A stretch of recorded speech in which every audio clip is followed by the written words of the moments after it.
Hello everyone, it's another heretic or Brother Nathan, whichever you prefer. I know that a couple weeks ago already I've promised to make a follow-up video on Thomas Massie and his potential relationship with Freemasonry. I mentioned in that video how he was endorsed or at least congratulated by an organization called De Malay International.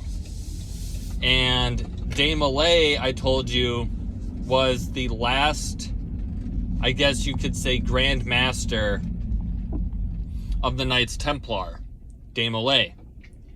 And De Malay is a Freemasonic youth group, pretty much. So I don't know if Thomas Massie was officially part of the De Malay as a boy, or if he has some sort of connection to it as an adult. But that is one point to keep in mind. The other point to keep in mind as it relates to Freemasonry and their control essentially of the world is to know the fact that Albert Pike, who was a high-ranking Freemason, said, paraphrasing, "When the people need a hero, we shall supply them." So all the people that you see in power, especially really high-ranking offices of power, like the president, vice president, that sort of thing, oftentimes are Freemasons. Oftentimes are Skull and Bones. Oftentimes are members of these elite secret societies. Skull and Bones, Freemasons are just two of several examples.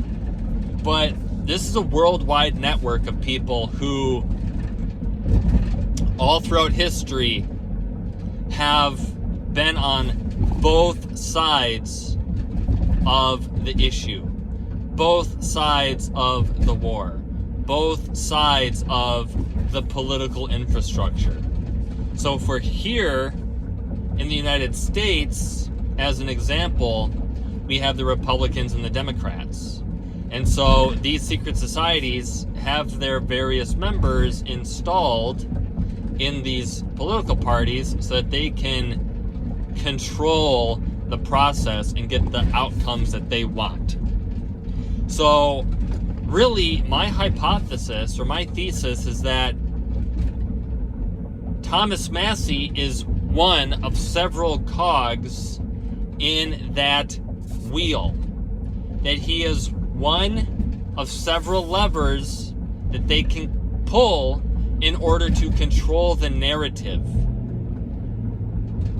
So Thomas Massie serves as the Lone Ranger, the sole congressman with a conscience. His role is to be the guy in Washington who's fighting to save America. So it's through Thomas Massie that we get the limited hangout known as the Epstein Files. And now he just lost this very close race in Kentucky. And you say, well, Nathan, if he were part of the club, wouldn't he have won? No. Not if you understand the long run. Not if you understand that part of the game, part of the theater, is that they need people to believe that the system and that people within that system can work. So the narrative is, I'm Thomas Massie. I'm the only one who cares about the national debt. If you vote for me, I will work tirelessly to solve the national debt crisis. I'm Thomas Massie. I'm the only one who is fighting for transparency on the Epstein files. Marjorie Taylor Greene's gone. There's very few people that I can work alongside with to get this done. So if you elect me, I will work towards greater transparency. I will work towards an actual America First policy. And so despite everything that we've learned about our political system, despite everything that we've learned about the Epstein class and how occupied and controlled everything is, people like Thomas Massie serve as a means for the controllers to get people to believe in the system still, to go to the voting booth and still cast their vote. And when you cast your vote for a controlled opposition candidate like Thomas Massie, you are giving your consent to the cabal. You're giving your consent to the system. So either way, they win. Either way, they get people to say stupid things like, well, he lost his primary seat, he's out of Congress, but maybe we can get him into the White House in the next election. There are people online already saying, well, he's got my presidential vote. Well, I hope he runs for the presidency. Maybe we can win then. Maybe then we can turn this country around. Do you not see how the lie is perpetuated when they give us people like Thomas Massie, when they allow us to have people like Dan Bilzerian, when they allow us to have these people who look at these three branches of government and think, you know what, I know it's corrupt, I know that it's infested with a bunch of parasitical vampires, but I think we can turn it around, but I think we can salvage it. When are you going to learn? The actual solution is to totally drop out. Withhold your vote, withhold your consent. If you can, stop paying taxes. Not all of us are in a place where we can completely stop paying taxes, but there's other things that we can do. Stop shopping at big corporate entities. Stop using artificial intelligence. Stop going to the movies. Stop listening to their music.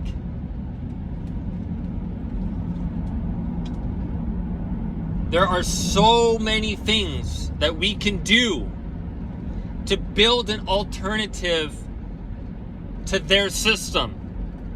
There are a lot of creative ways that we can think of. Here a little, there a little, that will help each of us get further and further and further out of their control. But it starts by unplugging yourself. You have to stop consenting to these systems. People say, eat the rich, right? Starve the rich, eat the rich. How are you going to do that? By voting in their elections. How are you going to do that? By continually voting in their elections. How are you going to do that when you're going to their churches? How are you going to do that when you're shopping in their stores? How are you going to do that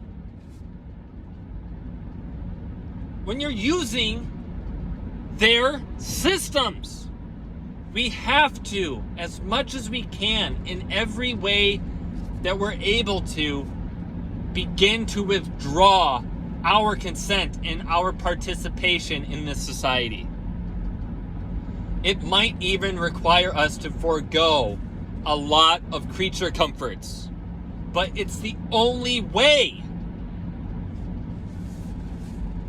The only good thing that comes from Thomas Massie's loss is hopefully people will now begin to wake up and realize it is rigged, isn't it? There is no hope in voting for any candidate, is there? It's the only good thing that came from Thomas Massie's campaign and his loss. Is hopefully it'll wake people up to the fact that it doesn't matter how principled a person may seem to be. It doesn't matter. The only thing that matters is who has the most money, who has the most power, who has the most influence, who has the tightest grip on our balls. It's the only thing that matters. So it doesn't matter how principled a person is. People say, Nathan, if you're so awake, if you're so passionate about this, why don't you run for office? You're old enough. The reason why is because I have principles. I understand the system. I understand that a genuine principled person like me has no opportunity at sitting in those seats. Meaning, I have no potential of ever having any actual political voice in the halls of Congress or in the presidency or from a judge's bench. And I don't have any desire to be in those places because only filthy, disgusting reprobates want that sort of power. Do you not see? So if you're going to continue playing the left versus right, the up versus down, the red versus blue, the east versus west, the north versus south paradigms, then you are lost. You're blind. You're deaf. You're dumb. You're stupid. You are the person that they call cattle.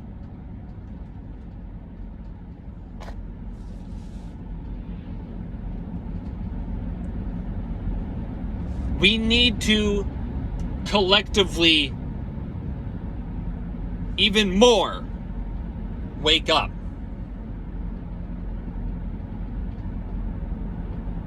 You're not mad enough. You're not mad enough because you're not fucking awake enough.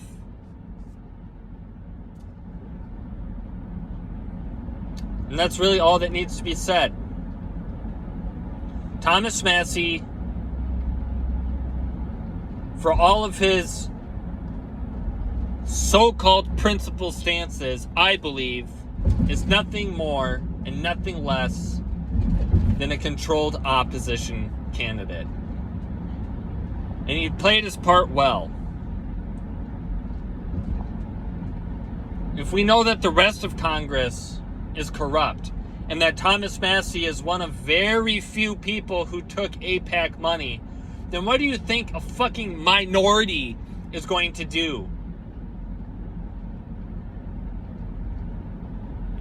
In a system where the majority is corrupt. What the how does that work? That means that it's obvious you cannot go into the belly of the beast and work for change from the inside out. This is proof that strategy fails, is impotent. It's like what I told my cousin, who is an FBI whistleblower. Trump reinstated him and said that he could come back to work now. Now that the Democrats, now that the liberals are out, Garrett, you can come back in and you can do a good job here at the FBI. And I told him several times, don't do it. Don't go back into the belly of the beast. It's not worth it. It's not going to work. It's powerless. It's useless. If you want change, work from the outside in. And he said, I hear you, Nathan, but I believe that God places people into corrupt systems of power so that they can make good change from the inside out. No, Garrett. It's not how it fucking works. It's not how it works. Not how it works. Unless he sold his soul and really is part of the cabal and couldn't wait to get back in. I don't know. But you guys need to understand that I'm not just some idiot out here ranting and raving for nothing. I come from a long line of military personnel. I've been in the system enough to know that the system doesn't give a fuck about average people.